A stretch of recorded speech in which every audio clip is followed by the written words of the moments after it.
Right. The creature lunges at you and slashes out with its fearsome claws, and you dodge to the side, simultaneously swinging your sword. You wound each other, but you're pretty sure you wound your opponent a bit more than he did you. If you have to go by the screaming it's making. You lose 2 endurance points. Roll it again.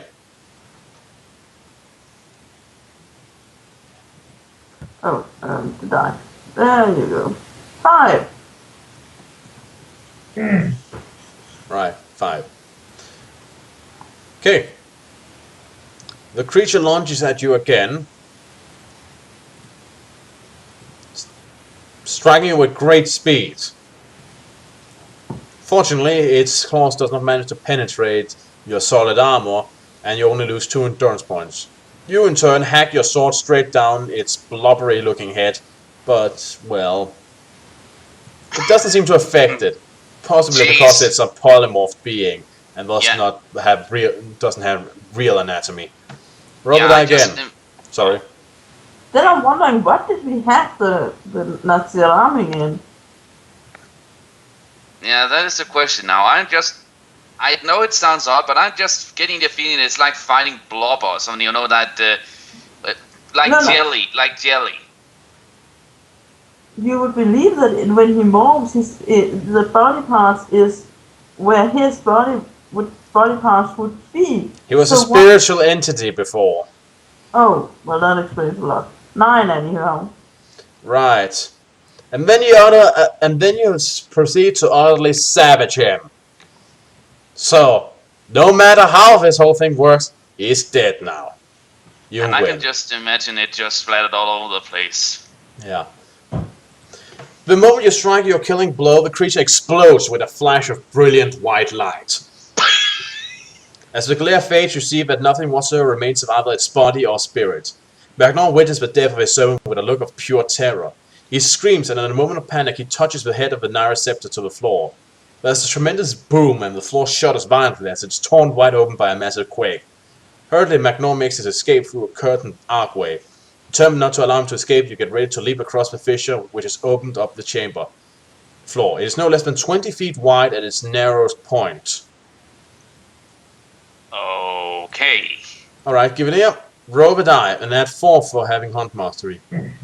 Okay, 12. You clear the gap with 1 bound, and even manage to stay on your feet when you land on the far side of the fissure. Hungry for victory and vengeance, you tear aside the curtain through which Magnaarn disappeared and discover a short flight of steps which emerge at a turret at the very top of the palace tower, the highest point of the city of Darke. Here you find Magnaarn covering with his crooked back pressed hard against the frost-covered wall. You sense that he is very nearly succumbed to the evil power of the Doomstone. He is treading a fine line between life and undeath. Yet even though he is but a whisker away from eternal damnation, he musters enough spite to challenge you to a fight to the death. Very well, Darke. You reply. No, that's you who say that. Very well, Darke, you reply. Let battle commence. And that's... Darke is now fighting the pincushion. Yeah. Also, there are apparently 2 fights against him. 2 different fights, that is. And in one of them there's a picture. Not the one you choose, but I guess you want to see how he looks now, right? Yeah. Yes, after his transformation. This guy has gone through literal villain decay. Yeah. Let us have a look. Holy crap. Yeah, he's... Yeah, he doesn't look so good anymore. Nope. Yeah, and understandably, he also discarded his armor, so yeah, he could not even wear that thing about now. I think just, blowing a light gust of air would kill him off. Yeah. In any case, you're finding Magnaarn armed with Naira's scepter. Give me a roll of a die. 9. Right. You leap at your weakened opponent, and he barely manages to block. The sheer power of the blow forces his staff back, and your blade cuts deep into him, earning a dry, muffled scream from him. Roll again. 5. Right. He tries to turn the scepter towards you, and a blast of energy shoots from the tip, searing your side. You lose 3 endurance points. You punch him straight and it's now even uglier muck.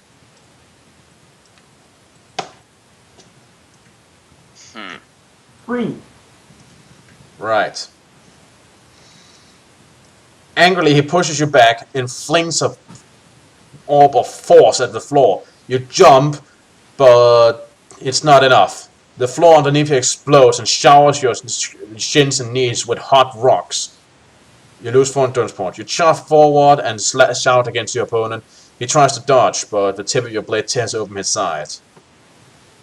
Ow. As if he does not have enough problems keeping himself together. Roll the die. Roll yourself together. Anyhow, 7. Right. He steps back, but you continue your attack and pressing onward, inflicting another grievous wound. And then he punches you in the face. You lose 2 endurance points. Save your strength for something that is a little more vital than my face. Roll the die again. 4. Right. He launches another hot blast of energy and you dodge to the side. It explodes and you roll over the floor.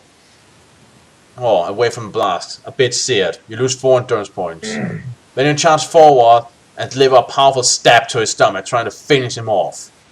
Roll the die again.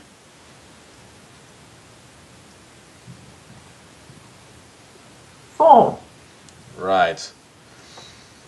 He lashes out with the scepter and smashes the evil object over your head. You lose 4 endurance points.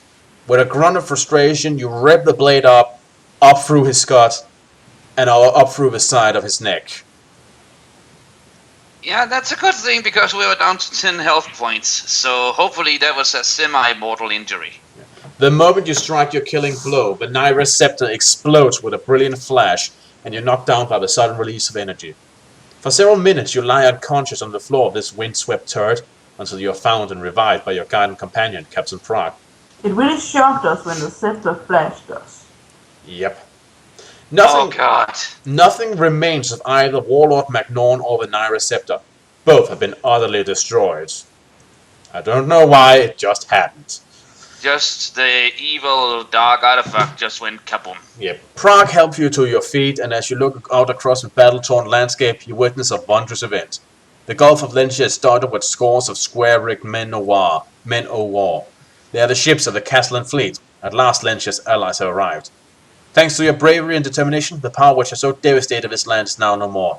The destruction of the Naira scepter heralds a turning of the tides of war in the west. The Naziranim and their armies flee the field of battle and are pursued by the allies all the way back to their strongholds in the north. The remnants of Magnaarn's army are rooted and swept out of Nairis, and after many centuries this country finally returned to its rightful heirs. In recognition of your victory over Warlord Magnaarn, King Sarnak of Lentia and Archduke Kalamis of Castellan hold a royal banquet in Vadera in your honor. You are heaped with praise, and you receive the thanks and warm congratulations of a grateful populace. Well done, Lone Wolf. Once again you have achieved a victory over the forces of darkness, and proved yourself to be worthy of the title Grand Kai Master, or Kai Grandmaster actually. Yet the fight against evil goes ever on. On your return to your homeland you will be faced with a new and deadly challenge that will test your remarkable skill and unquestionable bravery. Aha! That's another in the line. Yep. To be So, honest, I'm starting to get a little bored with Lone Wolf. yeah, but don't worry, there's not that many books left now. But yeah. The whole thing about so many evildoers and evil beings and remnants of evil empires showing up all over the world. I get the feeling that some of the final books is going to include, shall we say, Evil's Last Stand, where they basically throw everything in the kitchen sink at us. Mm-hmm. In any case, that was the Dark Crusade. What did you all think?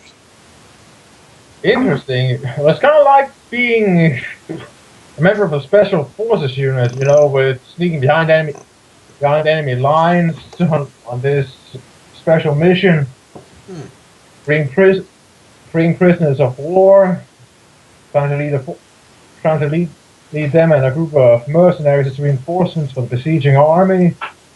Kind of cool. And we must... Oh, give I me must admit, I thought it was kind of anticlimactic with the final fight, that the scepter pretty much did most of the work for us. Yeah, there was something about that, leeching all his, shall we say, strength, if you will. Yeah, he Combat-wise, still mental. managed, despite all the upgrades, to have a 1-point advantage over you, but that doesn't really do much with this system. True. So, I do not know. Fighting him in a weakened state by using this scepter of his, or trying to maybe if there was an alternative where he was, in full warrior gear and all that. Which one do you think would have been more difficult? That's the question, isn't it? Also, Yeah. but I think the whole burying you alive thing was quite interesting from a gameplay perspective and nothing else. Yeah. Though that quickly went away again. I mean, it didn't last long. Also, the whole thing Yeah, about it just suddenly cut to 15 days later. Yep. So. Well, it's not like it was like you were at a disadvantage, but then you quickly found some food and some potions and stuff again, and well, yeah. I mean, it's not like back in, like, say, the second book where you lost everything at sea because your ship sunk or something like that. I remember Riston commenting in the last session we made that really it doesn't feel like that much like you're surviving anymore. You're just that badass. It's not like you have to scavenge and such to survive. It's just you're badass. And yeah, we have seen some examples of people, being, what is it called? This part where you are being flung away from an explosion and then, well, I can sort of imagine Lone Wolf's survival rate at this point, being launched from one nuclear explosion to another, back and forth, but he's still surviving. Or rather, the magical equivalent of a nuclear bomb. Yeah, but do you have anything else to add? No, I actually like this one a lot. Nuclear bomb table tennis. Interesting idea, Rana. You know me, I come up with some good ones when I actually take think. that as a no. This has been Eric Cobra. And Rana Naraja. The Warlord 1. And give it here. And this has been Let's Play Lone Wolf Blind. See you all around. See you around, folks. See ya! Bye bye.